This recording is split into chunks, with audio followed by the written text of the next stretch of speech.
అవునండి. ఇప్పుడు మీ ఫ్లాట్ లో ఆమె ఉందన్నది వాస్తవం. అవునండి, నిజం అండి. మీరు ఎందుకు ఫ్లాట్ వదిలేశారండి? నేను ఫ్లాట్ వదలలేదండి. ఆమెకి డ్రగ్స్ అలవాటు, ఆమె చుట్టూ ఉండే మనుషులు వీళ్ళందరూ కూడా చాలా చెత్త. అలా అని చెప్పి నేను హైదరాబాద్ వచ్చిన కొత్తలో ఖచ్చితంగా నాకు హెల్ప్ చేసిందండి, గ్రాడ్యుయేట్ ఉంది. రెండోది ఏంటంటే నిజంగా ఇందాక చెప్పినట్టే నా రెప్యుటేషన్ ఎక్కడ పాడవద్దు అని భయంతో మూసుకొని నేనే బయటికి వెళ్ళిపోయానండి.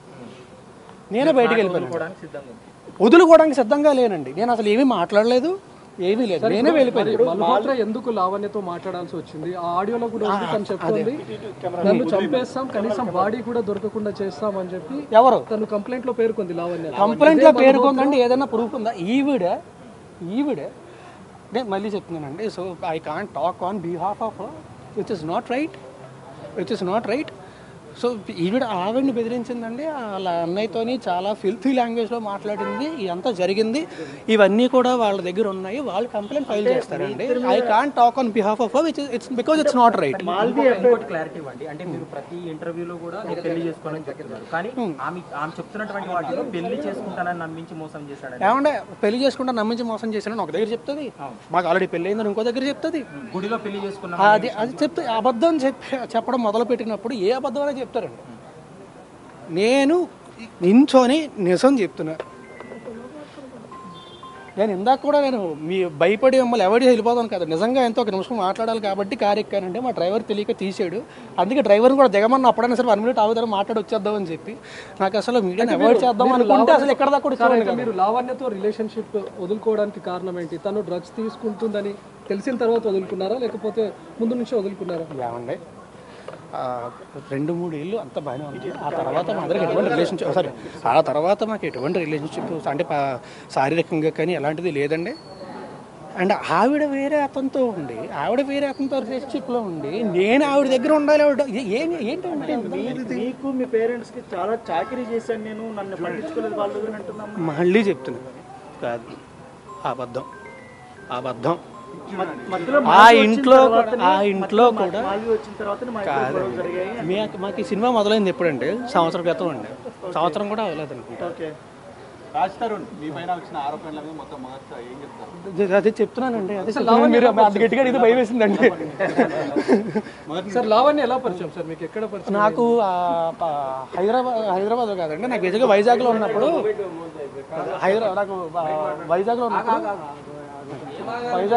నాకు ఫేస్బుక్లో పరిచయం అండి. హైదరాబాద్ వచ్చింది. సరే వెళ్ళిపోతాం. సో నాకు వైజాగ్లో పరిచయం అండి. హైదరాబాద్ వచ్చిన తర్వాత ఇనీషియల్గా నేను ఒక దీనికోసం సినిమా గురించి వచ్చినప్పుడు హైదరాబాద్ వచ్చినప్పుడు ఇనీషియల్గా అప్పటి నుంచి పరిచయం అండి నాకు. అంటే ముందు నుంచే మీరు పెళ్లి చేసుకుందామని రిలేషన్ స్టార్ట్ చేశారు, లేకపోతే ఫ్రెండ్షిప్గా ఉండి అలా ఒకరికొకరు ఇష్టపడి పెళ్లి చేసుకుందామని అనుకున్నారు? లేదండి, రిలేషన్షిప్ అనేది ఉండేదండి, అప్పట్లో ఉండేదండి, 2-3 ఇయర్స్ అండి. ఆ తర్వాత లేదండి. బట్ నాకు పెళ్ళి అనే ఉద్దేశం ఎప్పుడూ లేదండి. కాబట్టి మీరు అడిగే విధానం బట్టి ఎక్కడ భయం వస్తుంది. ఎందుకంటే మీరు అన్నట్టుగా తనను పెళ్లి చేసుకోవాలి అని తనతో రిలేషన్, లేకపోతే తనతో రిలేషన్ రిలేషన్స్లో ఉన్నామండి. కాదండి, అంటే మనసులో ఎక్కడో ఉండేదండి, ఖచ్చితంగా ఉండేదండి. అంటే మేబీ అయితే బాగుంటుంది, మంచిది, డెఫినెట్గా బాగుంటుంది, అయితే బాగుంటుందని ఖచ్చితంగా ఉండేదండి, అందులో డౌట్ లేదండి, అది ఖచ్చితంగా ఉండేది. బట్ నేను ఎప్పుడు మాట ఇవ్వడం కానీ కొన్ని పెళ్లి చేసుకొని ఎప్పుడు జరగలేదండి. అసలు నేను ఎప్పుడు మాట ఇవ్వడం కానీ ఎప్పుడు జరగలేదండి. నేను ఇప్పుడు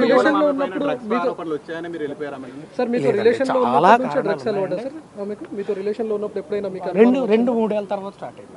అంటే ఆమె మీకు కూడా తీసుకొని వచ్చానని చెప్పింది, ఒకసారి చెప్పింది. ఏమండి, నేను నా జీవితంలోని నేను ఈ రోజు దాకా ఎప్పుడు డ్రగ్స్ ముట్టుకోను. ఇది పచ్చి నిజం. కావాలంటే నా హెయిర్ ఇస్తా, నా బ్లడ్ ఇస్తా, అన్నీ ఇస్తా. ఇది కూడా మీరు అనుకోవచ్చు మేబీ 4 రోజుల తర్వాత ఇది అదే. నేను జీవితంలో ఎప్పుడు ముట్టుకోను కూడా. ఇప్పుడు లావణ్యను బలవంతంగా డ్రగ్స్ కేసులో ఇరికించారు తప్ప నాకు డ్రగ్స్ 45 రోజులు జైల్లో. ఒకటి చెప్తాను, ఇప్పుడు నేను ఆవిడ డ్రగ్స్ కేసులో ఇరికించేంత సీన్ నాకుంటే నాకు ఈ పరిస్థితి రాదు కదా. ఈరోజు ఈ పరిస్థితి రాదు కదా. దీని నుంచి కూడా ఎవడో అవాయిడెడ్ ఎట్లా. అంటే ఇప్పుడు మీరు రిలేషన్షిప్లో ఏమండి, నేను కలిసి సినిమా చేసాం, అతి త్వరలో సినిమా రిలీజ్. అతి త్వరలో సినిమా రిలీజ్. మరి ఆమె ఎందుకు లావణ్యతో ఫోన్లో మాట్లాడింది? ఈవిడ ఆమెతోనే కాదండి, నాతో పనిచేసిన డైరెక్టర్స్, నా ఫ్రెండ్స్ అందరికీ ఆమె ఫోన్లు చేసిందండి, అందరికీ ఫోన్లు చేసి బెదిరించింది. అండ్ మళ్ళీ ఇందాక చెప్పినట్టే I can't talk on behalf of her. వాళ్ళు కంప్లైంట్ ఫైల్ చేస్తారండి, నా సైడ్ నుంచి నేను ఫైల్ చేస్తాను. కంప్లైంట్ ఫైల్ చేసిన తర్వాత డీటెయిల్డ్గా మళ్ళీ నేనే ప్రెస్ మీట్ పెట్టి ఏం కంప్లైంట్ ఫైల్ చేశానని చెప్తాను. నేను ఇప్పుడు ఏం చెప్పానండి, కంప్లైంట్ ఫైల్ చేసిన తర్వాత. సరే, ఇప్పుడు లావణ్య ఎన్నో ఫోటోలు మీడియాకి రిలీజ్ చేసింది, దానిపైన మీరు ఏం చెప్తారా? అంటే అందులో మీ ఫ్యామిలీ మెంబర్స్ ఉన్నారు. అదే అండి, మీరు పెళ్లి చేసుకున్నాం అని చెప్పింది అంటున్నారు. ఇందాక మీరేం అడిగారు, పెళ్లి చేసుకుంటానని మాట ఇచ్చాడు అని చెప్పింది అని చెప్తున్నారు. ఓకే అని చెప్తున్నారు. సో తను రకరకాలు చెప్తున్నప్పుడు నేనేం చేయగలను? అంటే ఇప్పుడు సంబంధం లేనప్పుడు మీ ఫ్లాట్ లో తనని ఇన్ని సంవత్సరాల పాటు ఏమండి, రెప్యుటేషన్ ఎక్కడ పాడవుతుంది, ఎందుకు రచ్చలు, ఎందుకు మనకి ప్రశాంతంగా ఉందాం అని మాత్రం భయపడి లేదండి. మీరు గుళ్ళో పెళ్లి చేసుకున్నారని చెప్తుంది. ఏమండి, అదే అంటున్నా, మీతోని మేము పెళ్లి చేసుకున్నామని చెప్పింది, దీంతోని పెళ్లి చేసుకుంటానని చెప్పి మోసం చేశాను అని చెప్తుంది. ఏది నిజం అండి? అంటే మీరు కలిసి గణపతి పూజ కూడా చేసేవాళ్ళు. ఏమండి, కలిసి ఒక ఇంట్లో ఉన్నప్పుడు నేను ప్రతి సంవత్సరం కూడా నాకు అంటే గుళ్ళకి వెళ్ళి పూజలు చేసి అన్ని అలవాటు. ప్రతి సంవత్సరం కూడా వినాయక చవితి రోజు ఖచ్చితంగా పూజ చేయడం అనేది నాకు అలవాటు. అంటే ఒక్క రోజు మాత్రం ఖచ్చితంగా చేస్తారు. గణపతి పూజ చేస్తారంటే పెళ్లి చేసుకుంటే చేస్తారు కదా? కాదండి, మీకు గణపతి పూజ పెళ్లి చేసి చేస్తారు. గణపతి పూజ చేయడానికి పెళ్లికి సంబంధం ఏంటంటే, ఏమంటే ఇద్దరం కలిసి ఒకే ఇంట్లో ఉండేవాళ్ళం అండి. ఒకే ఇంట్లో ఉన్నప్పుడు నువ్వు బయటకు వెళ్ళి కూర్చొని ఎక్కడైనా పూజ చేస్తాను అనలేం కదా. ఎందుకు సార్, ఎందుకు ఇద్దరు ఒకే ఇంట్లో ఉండాల్సి వచ్చింది? ఏమంటే వివరణ live in relationship back then చెప్పా కదా అప్పట్లోని.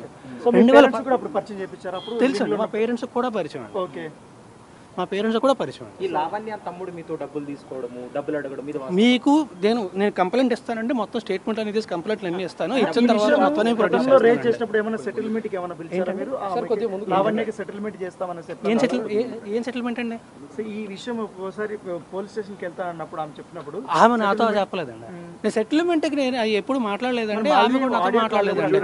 మాల్వి కూడా అలాగే ఈమె ఆవిడికి ఫోన్ చేసిందండి, ఆమె అది మళ్ళీ సారీ అది కూడా మళ్ళీ చెప్తున్నా, అది ఆమె కంప్లైంట్ ఫైల్ చేస్తుంది. It's not right for me to talk on behalf of. 11 ఏళ్ల రిలేషన్ లో ఏనాడు రాస్తారుని ఇబ్బంది పెట్టని లావణ్య ఈ రోజే ఎందుకు కంప్లైంట్ చేయడానికి వచ్చింది? ఈ రోజు ఏనాడు ఇబ్బంది పెట్టలేదు, ఏనాడు ఇబ్బంది పెట్టలేదు. సరే, ఏనాడు ఫిర్యాదు చేయని లావణ్య 11 ఏళ్ల తర్వాత ఈ రోజు ఎందుకు పోలీసులను ఆశ్రయించాల్సి వచ్చింది? రాస్తారుని గురించి ఎన్నో విషయాలు ఎందుకు బయట పెట్టాల్సి వచ్చింది? ఎందుకంటే అండి, నాకు తెలిసేయండి, నేను వీన్ కన్సల్టింగ్ లీగలీ బికాజ్ నా చుట్టుపక్కల ఉన్న వాళ్ళందరినీ ఆమె ఫోన్ చేసి ఇబ్బంది పెడుతుందని చెప్పి నేను లీగల్గా కన్సల్ట్ చేస్తున్నానండి. కన్సల్ట్ చేస్తున్న విషయం తనకు తెలిసి ఉంటుంది, నాకంటే ముందే తను స్టెప్ తీసుకుందాం అని చెప్పి తనకి ఏమండి ఇప్పుడు స్టార్ట్ అయితేనే ఇవన్నీ జరిగాయని తన వర్షన్. ఆమె ఏమన్నా చెప్తుంది. సార్, చివరిగా మీరు ఎప్పుడు కలిసారు సార్ లావణ్య? ఏళ్ళు కాదండి, మంత్స్ అయిందండి.